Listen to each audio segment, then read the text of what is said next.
There is a version of retirement in Canada that costs less than your current monthly rent.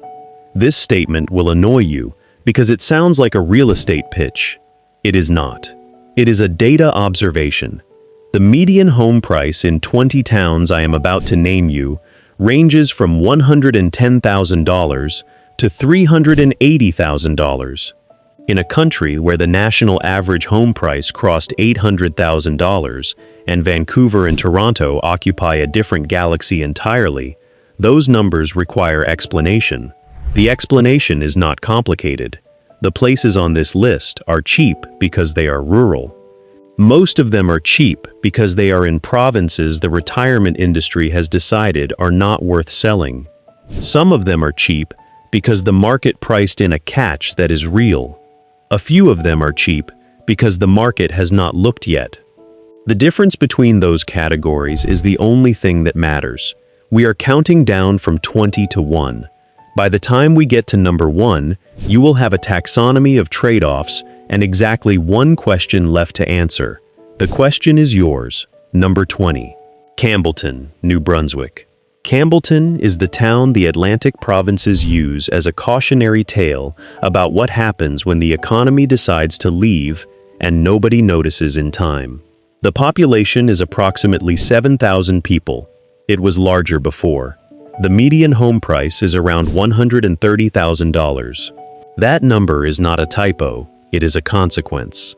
Campbellton sits on the Restigouche River at the Quebec border in northern New Brunswick, a position that was economically important when the region was a forestry and fishing hub and is now primarily scenic. The pitch is this: $130,000 buys a house with river views in a town that has a hospital, a YMCA, a regional theater, grocery stores, pharmacies, and a community that has learned how to take care of itself because it had to. The market analysis is blunt. Campbellton is affordable because the population is declining and has been for 30 years. The mill closed. The fishing industry contracted. The young people left for Moncton and Halifax and Toronto and did not come back. What remained is a town that functions at a lower operating cost than what the infrastructure was originally designed for. The catch is not the price. The catch is the trajectory.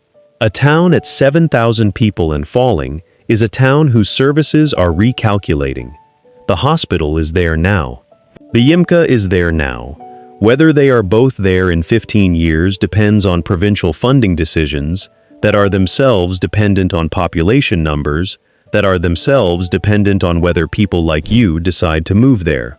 Picture this. It is early October. The Restigouche is running high, and the light on the water at 6 in the morning is the specific color of copper that only happens in the Atlantic provinces in autumn. Your mortgage payment is $640 a month. You walk to the market on Roseberry Street. You know the woman who runs the pharmacy by her first name because everyone does. The town is quiet in the way that towns with 9,000 fewer people than they once had are quiet. And then the information arrives. There is one doctor accepting new patients, and she is not taking anyone over 75. That is the catch. Not the price, not the weather. The catch is that Campbellton's healthcare capacity is built for the population it has, which is smaller than the population it needs to sustain the capacity it has. That is the loop you are deciding whether to enter. That is the most honest version of what cheap means at the bottom of this list. The next entry is cheaper, and the reason is more specific. Number 19. Flin Flon. Manitoba Flin Flon sits on the Manitoba-Saskatchewan border, 740 kilometers north of Winnipeg, which is already not close to anything. The median home price in Flin Flon is approximately $110,000. It is the lowest number on this list, and it has not happened by accident. Flin Flon was built around a copper and zinc mine. The Hudbay Minerals operation defined the town's existence for a century. When the mine's future becomes uncertain, Flin Flon's future becomes uncertain in the same breath and on the same timeline. The pitch for Flin Flon as a retirement destination sounds strange until it doesn't. The town has about 5,000 people. It has a hospital. It has a golf course available to residents because the town built it and is not going to charge them to use it. The landscape is Precambrian shield, ancient granite outcroppings, clean lakes, boreal forest so dense and quiet that the silence has a physical texture to it. $110,000 buys a house with a garage. The market analysis is simple. Flin Flon is cheap because it is remote, because it is dependent on a single industry, and because the winters arrive in October and do not fully release their grip until May. The catch is not complexity. The catch is scale. If the mine situation evolves in a direction that does not favor continued operation, Flin Flon's service infrastructure will follow. The hospital exists because the population justifies it. The population exists because the mine exists. You are not just buying a house. You are buying into a dependency chain whose next link you do not control. Picture this. It is February. The temperature is -32 Celsius before the wind adjusts the calculation. The lake outside your window is frozen solid to a depth you could drive a truck across. Your heating bill for the month is $380 and your mortgage payment is $530, and together they are less than what you paid for a one-bedroom apartment in any major Canadian city 3 years ago. The boreal forest is completely silent. There is no traffic. There are no planes overhead. There is just the cold and the granite and the ice and the specific peace that arrives when a place has decided not to perform for anyone. Then the question arrives, what does the mine do next? That question is not yours to answer. That is the catch. The next entry trades the mine dependency for an oil dependency, which sounds like a lateral move and is not quite. Number 18. Estevan, Saskatchewan. Estevan calls itself the energy capital of Canada, and the nickname is earned. The town sits in the southeastern corner of Saskatchewan above one of the continent's largest lignite coal deposits and adjacent to an oil patch that has been producing for 60 years. The median home price is approximately $180,000. The population is around 11,000. The pitch is infrastructure that a town of 11,000 in most provinces would not have. A recreation center, a regional hospital, industrial-strength internet, roads maintained with the budget of a resource extraction economy. The catch is that catch. The coal and oil economy creates 3 conditions that matter to retirees. 1. The town smells like what it produces on some days, and those are not the days you forget. 2. The boom and bust cycle of resource extraction means service capacity expands and contracts in ways that correlate poorly with the retiree population's timing needs. 3. The energy transition conversation in the rest of the country is a budget reality in Estevan's municipal planning documents. The market has priced in the uncertainty. $180,000 is the price of useful infrastructure in a town that knows its economic model is in a longer conversation about its future. Picture this. It is a June evening. The prairie sky goes on in every direction you can name, and in several you cannot. The light is doing something that prairie light does, that does not happen anywhere with trees in the way. Your property tax bill is $1,800 for the year. Your neighbor has lived here for 41 years and knows where every service in this town is, and what it costs, and how long the wait is. The infrastructure works. Then the breeze shifts, and it is carrying something from the direction of the plant, and you recognize the smell, and you know what it is, and you have to decide whether that is a deal breaker or a context clue. That is a legitimate distinction. It deserves to be named as what it is. Number 17. Portage la Prairie.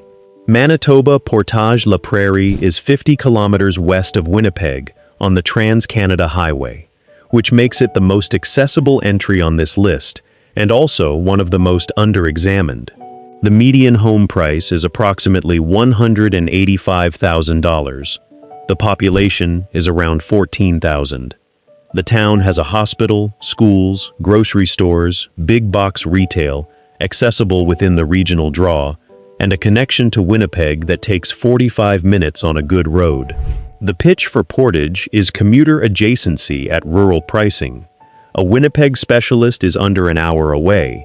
An airport that connects to the national system is under an hour away, and a major city's worth of retail and culture is under an hour away. The market analysis requires two specific pieces of geography. Portage-la Prairie sits on the delta of the Assiniboine River, and the Assiniboine has a memory for flooding that the town has not been able to fully architect around. The 2011 floods are the event that gets named, but the flooding history is longer than one event. The catch is actuarial. Some properties in Portage flood. The ones that do are priced to reflect that. The ones that don't are priced to reflect that too, which means the $185,000 median contains within it a range that rewards careful due diligence. Your real estate agent's job is to sell you a house. Your job is to check the flood maps before you sign anything. Picture this. It is a September morning, and the light on the prairie is doing the thing that only happens in September in the flatlands when summer is leaving but hasn't admitted it yet. Your mortgage is $890 a month. Winnipeg's museums, restaurants, and hospitals are 45 minutes from your driveway. The town itself is functional and quiet, and has been here longer than most of what is around it. Then you check the insurance quote for the property on the north side of the Assiniboine, and the annual premium is twice what you expected, and the adjuster explains the map zone without apology, and you understand that the price of the house was telling you something that the listing did not. Number 16. Weyburn, Saskatchewan. Weyburn is one of Saskatchewan's more quietly functional small cities, with around 11,000 people, a regional hospital, and a median home price near $190,000. The oil industry made Weyburn relevant, and the oil industry continues to underwrite its infrastructure. The pitch here is a prairie city that works.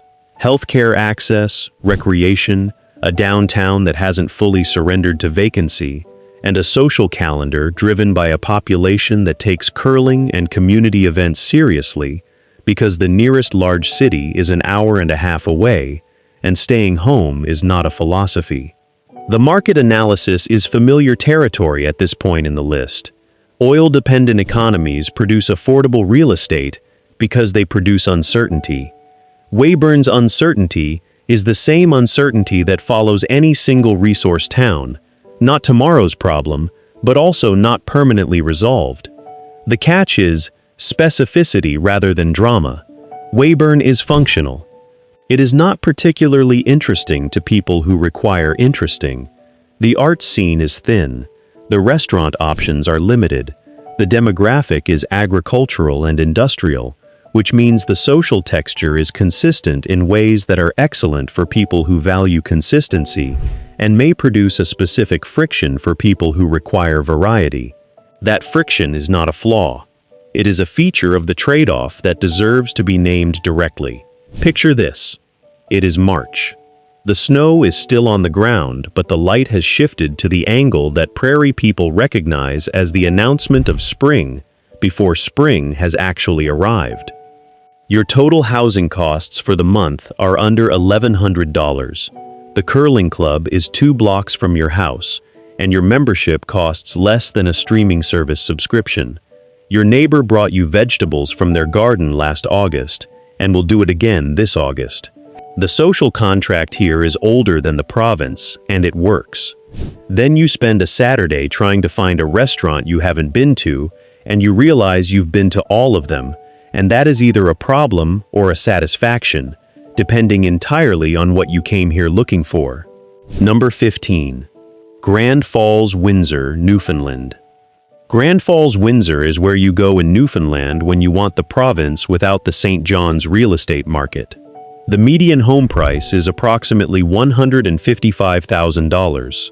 The population is around 14,000. The town sits in central Newfoundland on the Exploits River, and the Exploits is one of the best Atlantic salmon rivers in the country, which is a category that means something specific to people who know what Atlantic salmon fishing is, and something considerably less specific to everyone else. The Pitch, a functional regional hub in one of the most culturally distinctive provinces in the country, at a price that belongs to a different decade in most of Canada. 2 hospitals.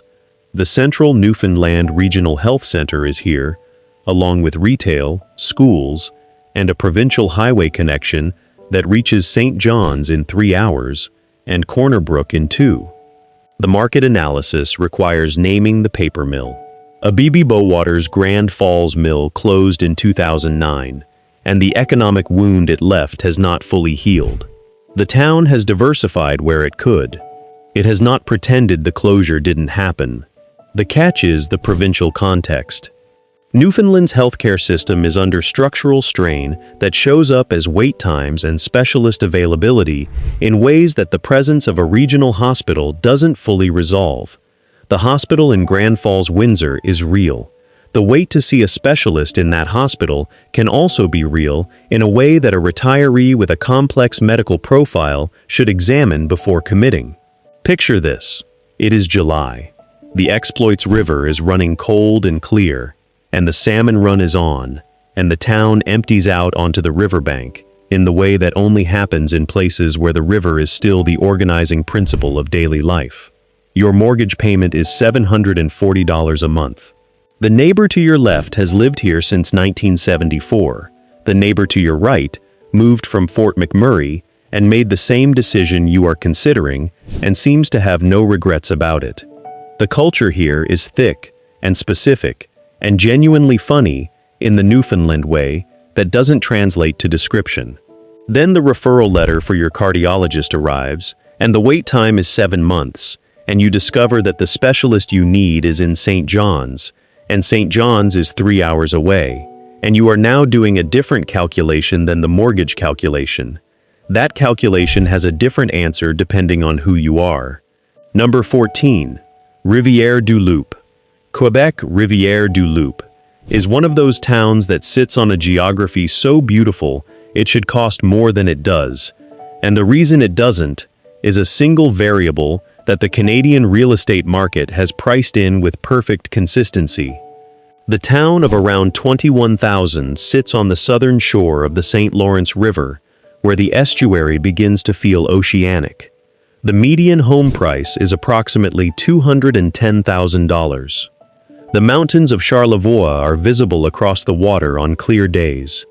The town has hospitals, universities nearby, a via rail connection that will put you in Quebec City in 90 minutes, or Montreal in 3.5 hours, and a quality of life that sits somewhere between European river town and Atlantic fishing village. The market has priced in one variable. Rivière-du-Loup is a French-speaking community in which French is not a preference or an accommodation, but the operating language of every interaction you will have. The hospital intake form, the neighbor at the fence, the municipal notice about the tree on your property line. The catch is not hostility. The town is not unfriendly to Anglophones.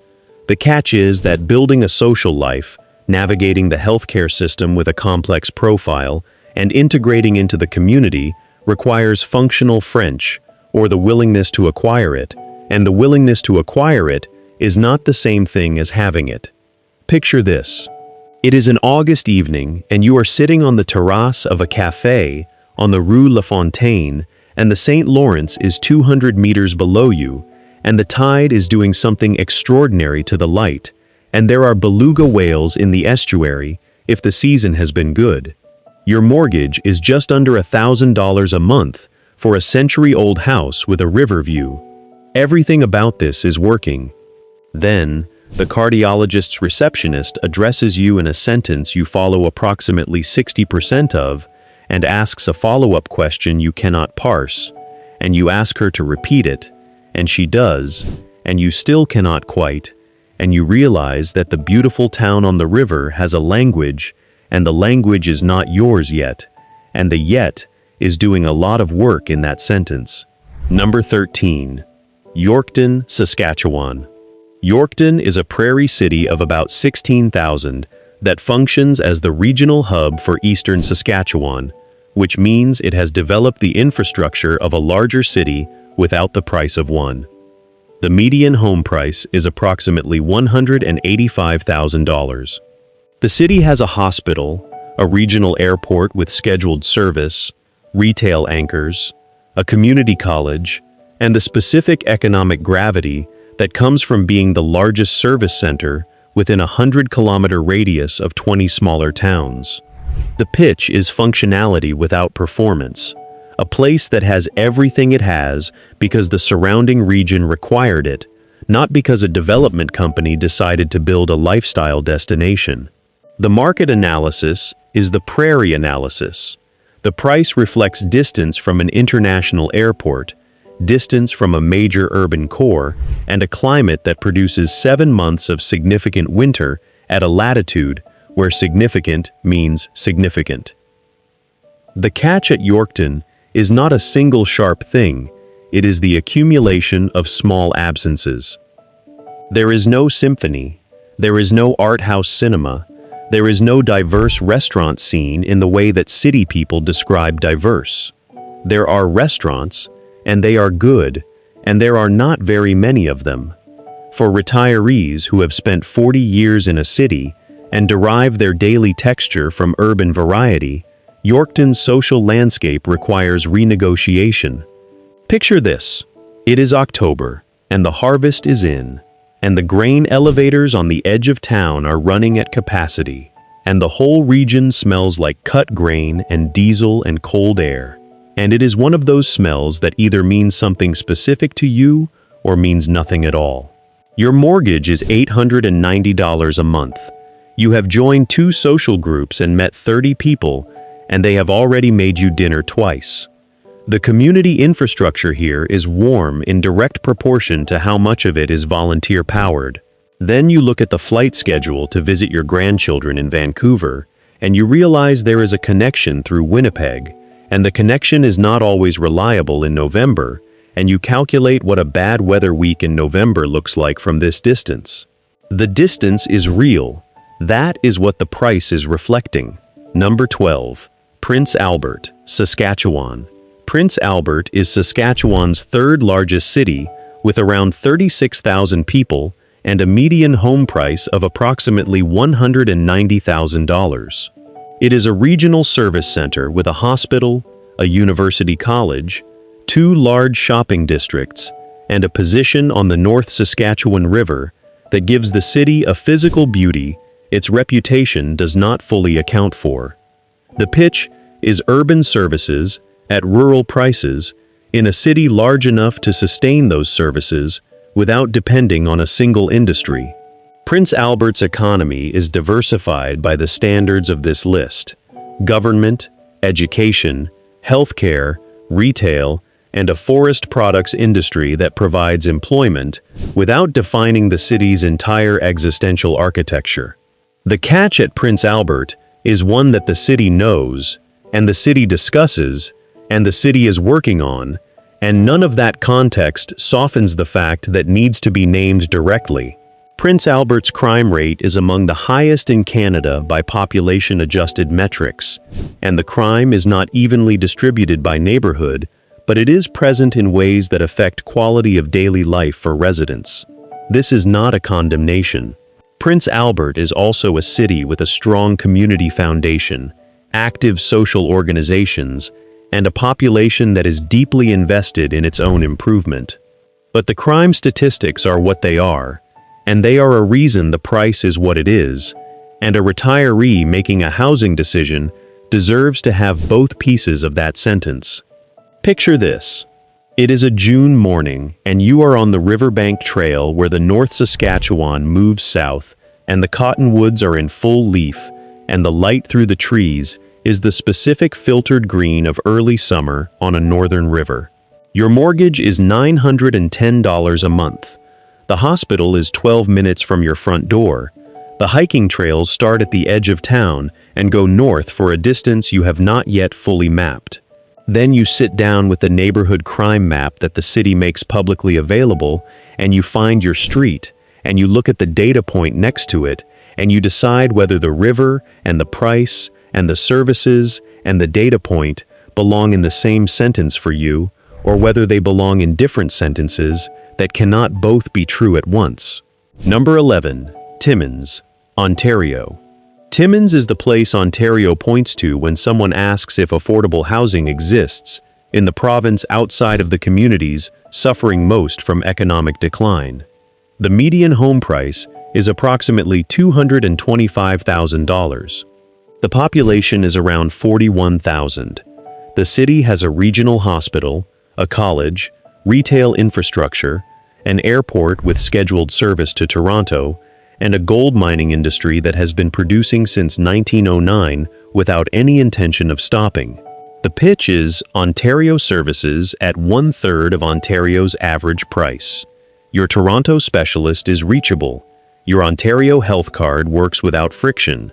The province's service infrastructure applies to you without the provincial boundary complication that several other entries on this list introduce. The market analysis is geography. Timmins is 5 hours north of Toronto by road, and 5 hours north of Toronto in a country with Canadian Shield terrain and Canadian winters is a distance the market takes seriously. The catch is the same distance.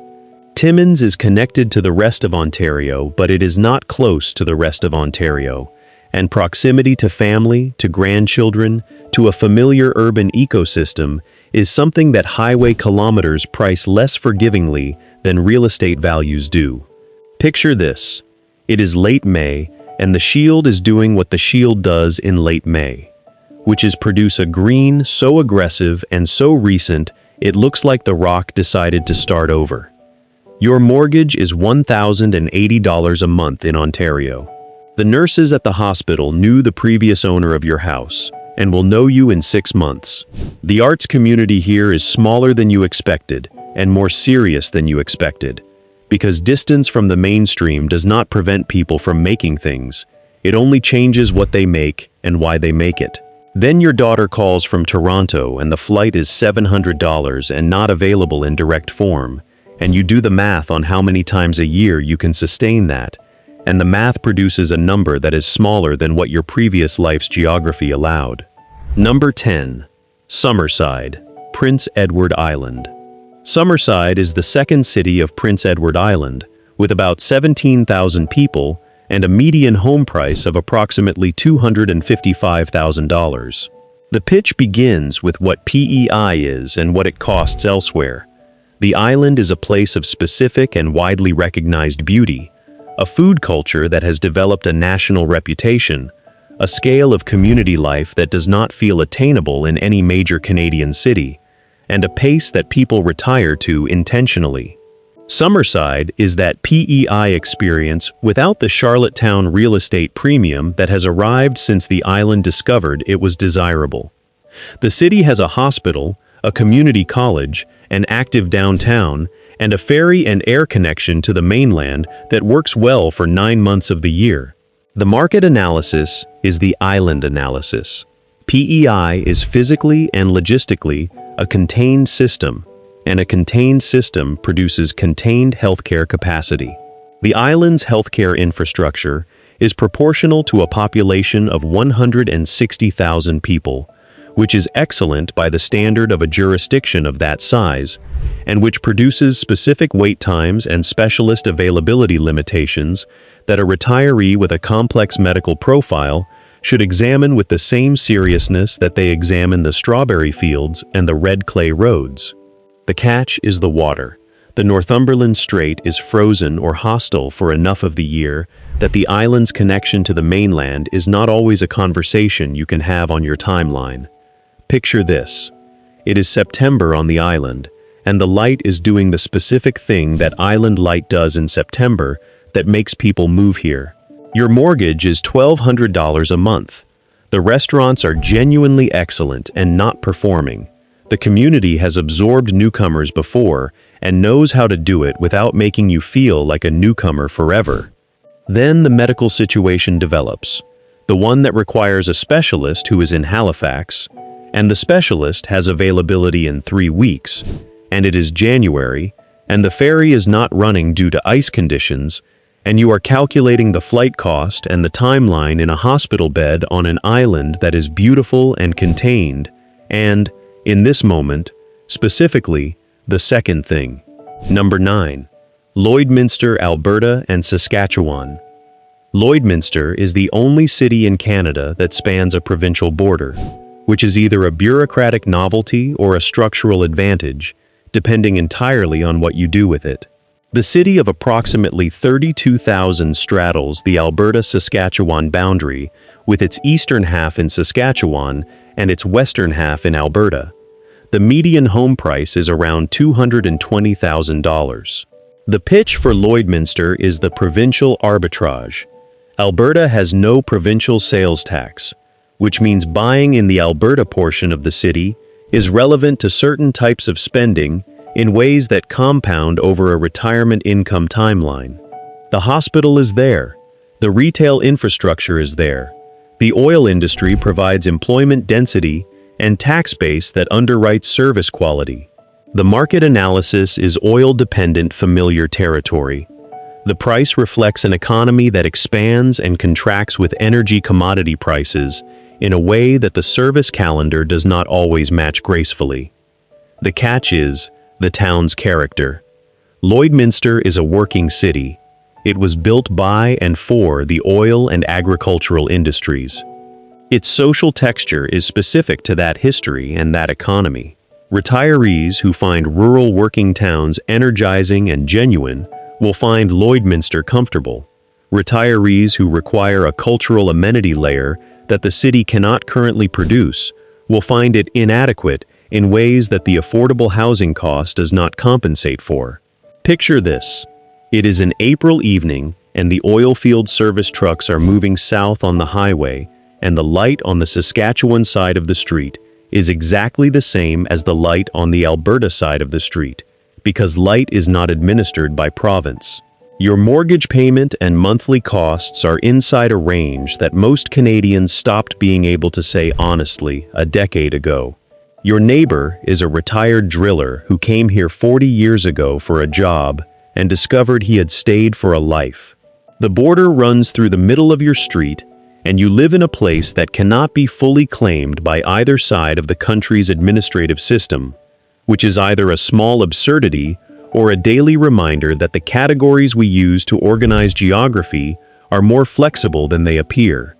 Moosomin, Saskatchewan Moosomin, is a town of approximately 2,400 people on the Trans-Canada Highway in eastern Saskatchewan, close enough to the Manitoba border that residents routinely access services from both directions. The median home price is approximately $190,000. The pitch is access without size. Moosomin is a service town built on the Trans-Canada Corridor, which means it has developed commercial and service infrastructure disproportionate to its population. Grocery, hardware, medical clinic, a regional hospital in the adjacent town of Whitewood, and a highway connection that puts Winnipeg at 2.5 hours and Regina at 2 hours and 15 minutes. The market analysis is scale.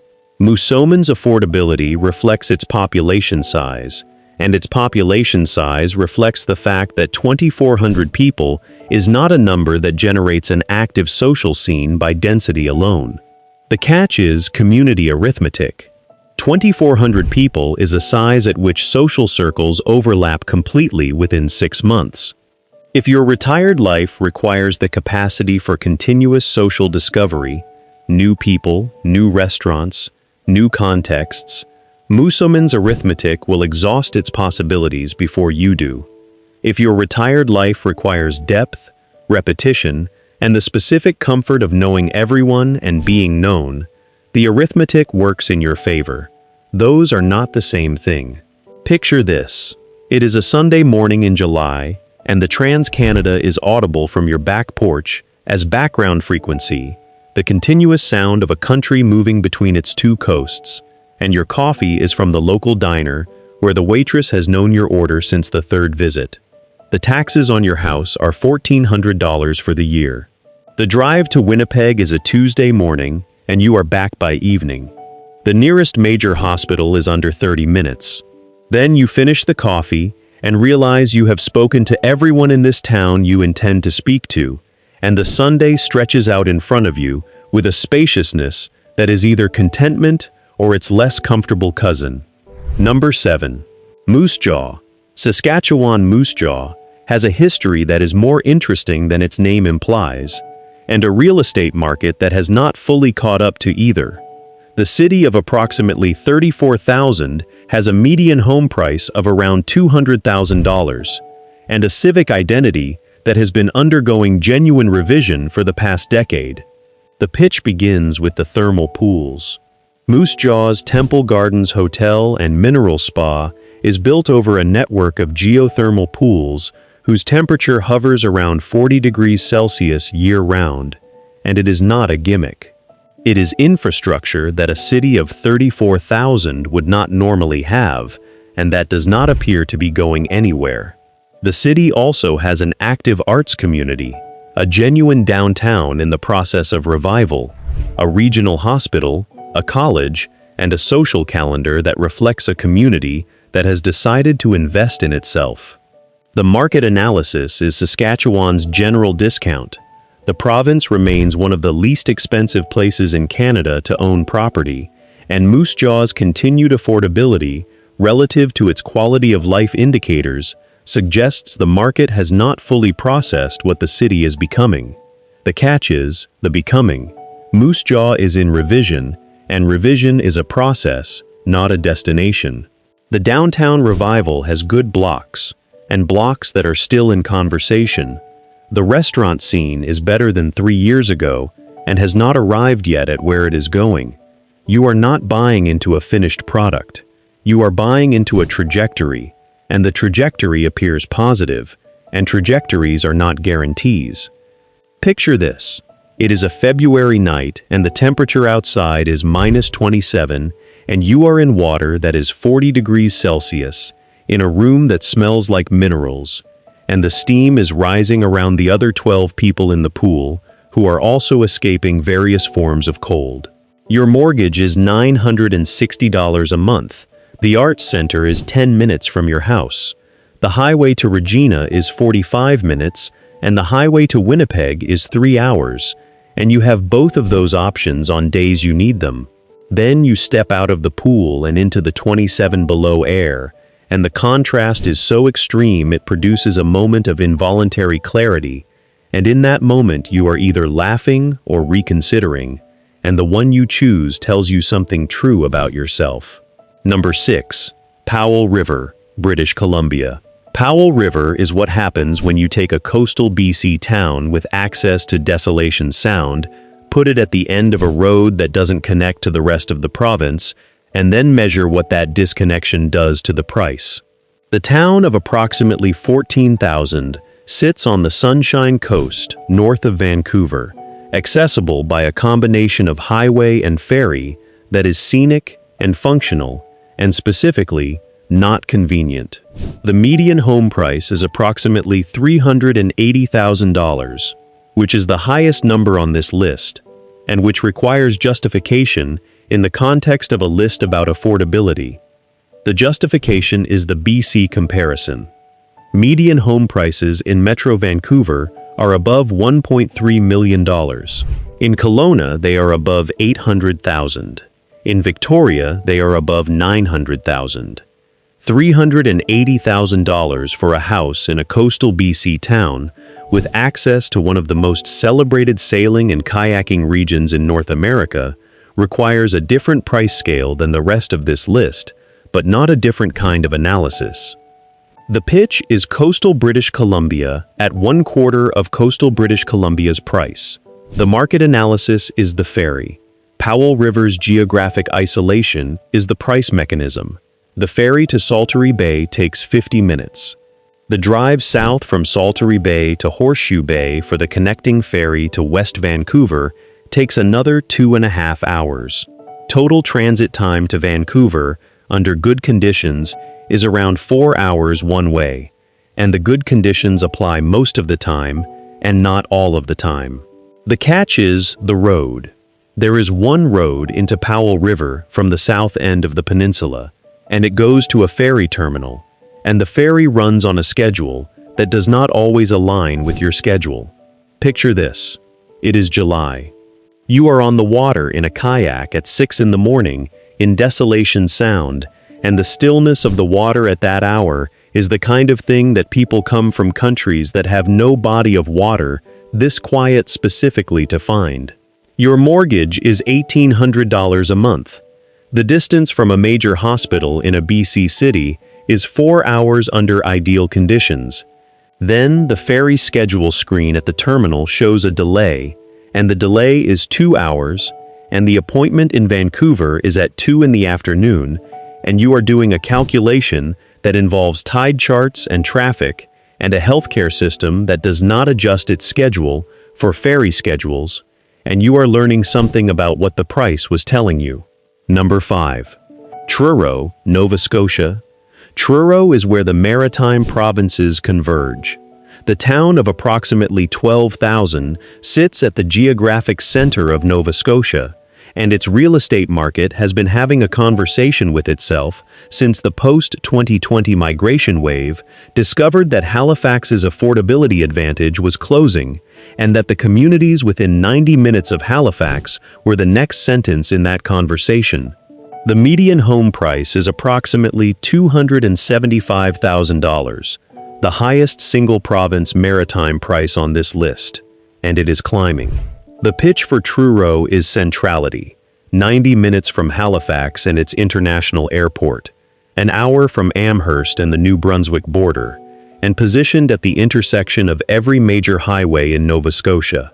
The town itself has a regional hospital, a community college, downtown commercial activity, and a direct rail and highway connection that makes the entire maritime province's coastline accessible as a day trip geography. The market analysis names the risk directly. Truro's price was lower 3 years ago.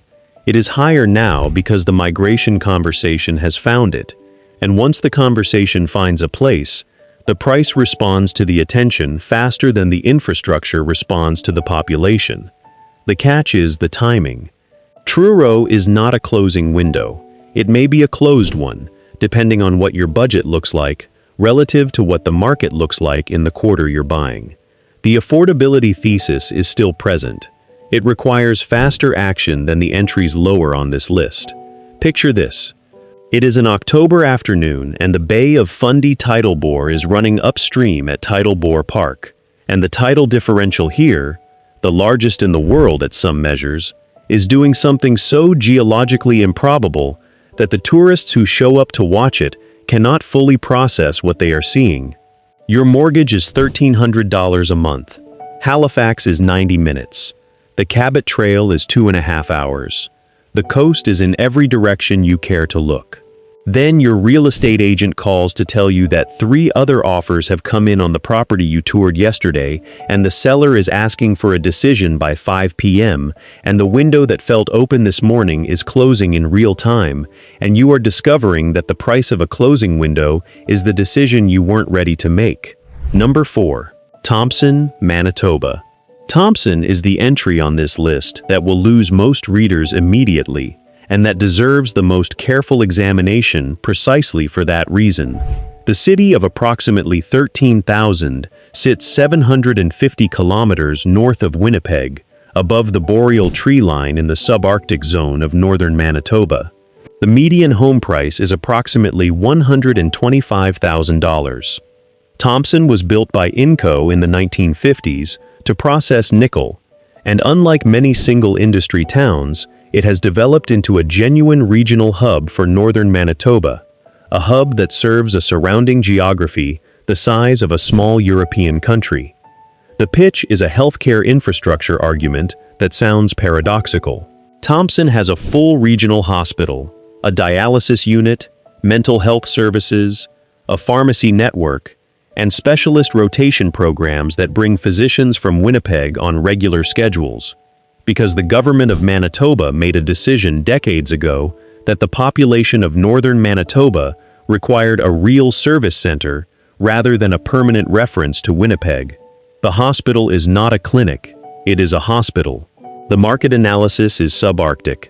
The median home price of $125,000 reflects a climate that delivers minus 40 degrees Celsius temperatures regularly, a location accessible primarily by air or a two-lane highway through 700 kilometers of boreal forest, and a social environment that self-selects for people who came for the north and stayed for reasons that are specific to the north. The catch is scale and climate operating together. Thompson's social fabric is shaped by its isolation.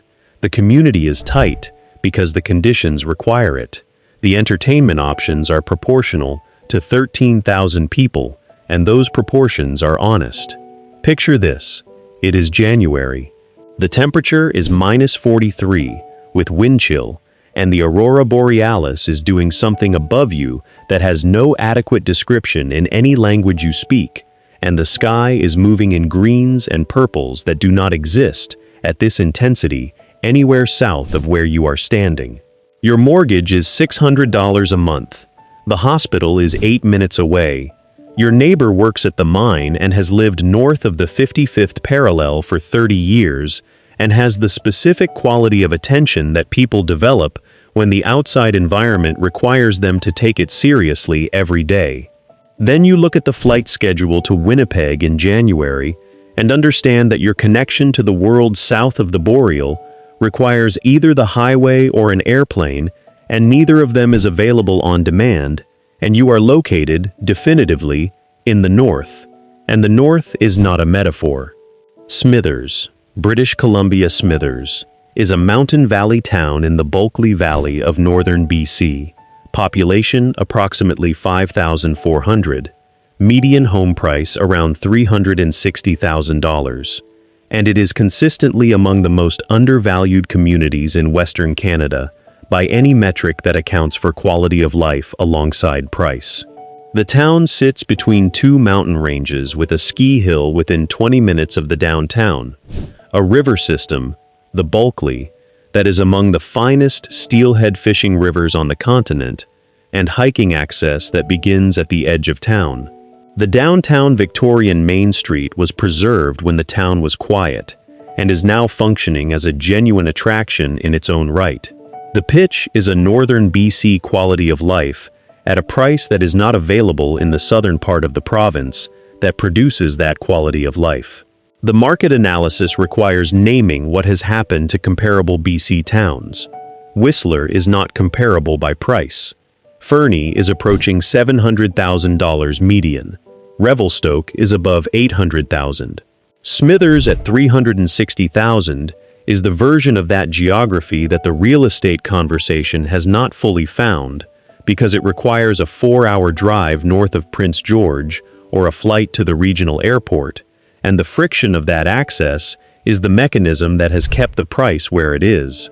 The catch is the access itself and its implications for healthcare. The nearest comprehensive hospital with specialist capacity is in Prince George, 4 hours south by road. Smithers has a hospital with emergency and general services. The cases that require tertiary care go south, and the road south is a mountain highway through variable weather conditions that British Columbia winters are capable of making specifically inconvenient. Picture this. It is early November and the first real snowfall is on the ground, and the Twin Sisters peaks are fully white above the valley, and the Bulkley is still running, and the steelhead are still in it, and the light in the valley at 3 in the afternoon is doing something with the snow and the mountains and the open sky that you will not find a photograph that contains, because the photographs flatten what the valley does with that specific combination of elements. Your mortgage is $1,700 a month. The ski hill opens in 3 weeks. Then the medical situation develops, the one that requires the specialist in Prince George, and the weather window for the drive is uncertain, and you are calculating whether the 4 hours south is manageable for you on the timeline that the situation requires. And the mountain town is beautiful and contained, and asking you a specific question about the version of yourself that will live here at 80. Number 2. Dawson Creek, British Columbia. Dawson Creek is mile 0 of the Alaska Highway, which means it is the place where the road that connects the Continental Highway system to Alaska begins, which means it is a town that has been the beginning of something for 80 years. The city of approximately 12,000 sits in the Peace River country of northeastern BC, a region that is geographically and climatically more similar to Alberta than to coastal BC, and that produces grain and oil and natural gas in quantities inconsistent with its profile in the provincial imagination. The median home price is approximately $290,000. For British Columbia, that number is a different kind of number. The pitch is a BC address, with BC healthcare, BC provincial services, and BC residence rates for everything the province administers, at a price point that belongs to Saskatchewan. The Peace River country is genuinely productive agricultural land at a latitude that produces long summer days and a growing season that surprises people who have absorbed an inaccurate mental model of northern geography. The city has a hospital, a community college, a regional airport with scheduled service, and a relationship with the surrounding agricultural and energy economy that has produced consistent employment without the extreme single-industry dependency of smaller resource towns. The market analysis is simple. Dawson Creek is 480 kilometers northeast of Prince George, and the provincial imagination stops somewhere around Prince George. The price reflects the distance from that imagination. The catch is the winter, which is not metaphorical. Peace Country winters produce temperatures in the -30 to -40 range with a frequency that exceeds what most BC residents consider when they imagine living in British Columbia. The Alaska Highway that begins at mile 0 is also a highway you will drive in those conditions if your life requires regular access to services not available in Dawson Creek. Picture this. It is a July evening, and the sun is still above the horizon at 10 p.m. because you are at a latitude where midsummer light does not stop, and the canola fields surrounding the city are in full bloom, and the color they produce at that hour in that light is something between yellow and gold that has no precise name, and the highway south is empty, and the property you own cost you less than a parking space in Vancouver, and the BC healthcare card in your wallet is fully valid. Then winter arrives in the specific way that Peace Country winters arrive, which is early and without apology, and -38 is not an abstraction anymore, and the Alaska Highway is your road, and you learn to understand what mile 0 actually means.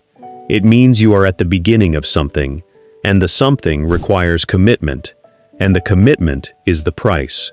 Number 1. Brandon, Manitoba. Brandon is where this list arrives when it finally answers its own question.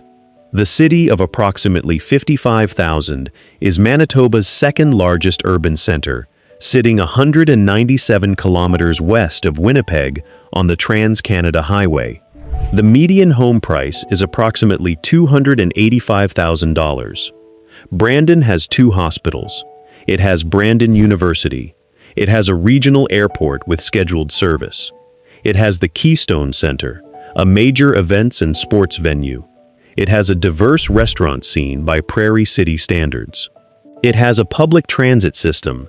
It has a population large enough to sustain specialty retail, a performing arts calendar, and a social infrastructure that does not depend on any single industry or any single institution remaining viable.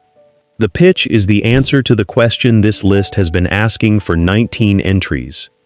The question was, what does it cost to have actual services, actual community, actual cultural texture, and actual healthcare access without paying what those things cost in the cities where they are most visible? The answer is $285,000 and Brandon, Manitoba. The market analysis is what makes this entry the thesis entry. Brandon is cheap for a reason that is different from every other reason on this list. It is not cheap because it is declining. It is not cheap because it is mind-dependent.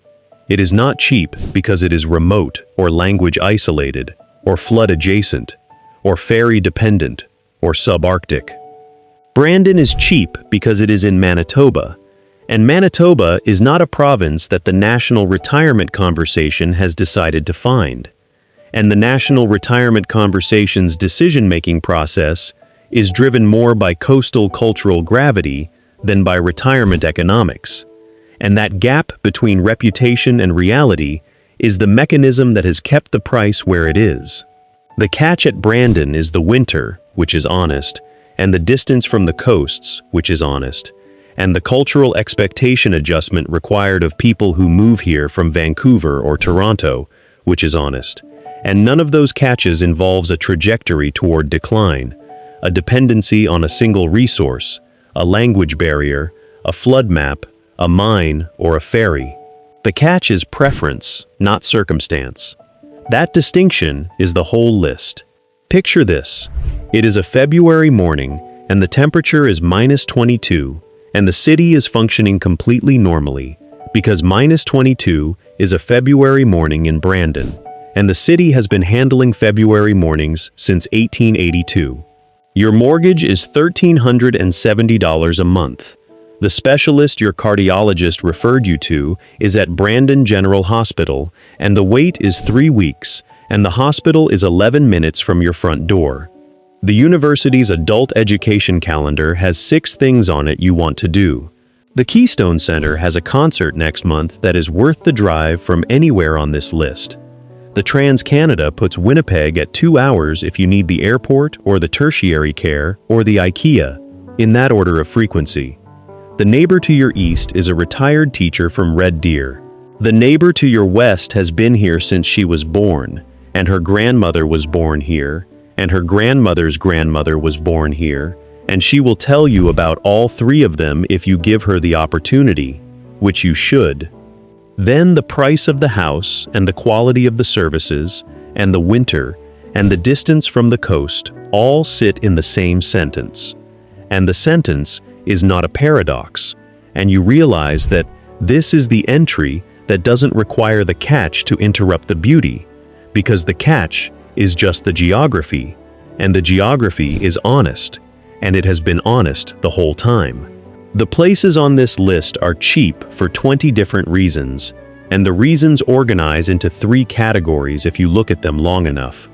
Some places are cheap because something is leaving: the population, the industry, the service capacity. Some places are cheap because the access is genuinely difficult, and the difficulty is real in all seasons and conditions. And some places are cheap because the conversation that changes prices has not arrived yet, and the arrival of that conversation is not a question of whether, but a question of when. The 20 towns on this list contain all 3 categories in different proportions, and your job is not to find the cheapest one. Your job is to find the one whose reason for being cheap is a reason you can live with for the length of a retirement.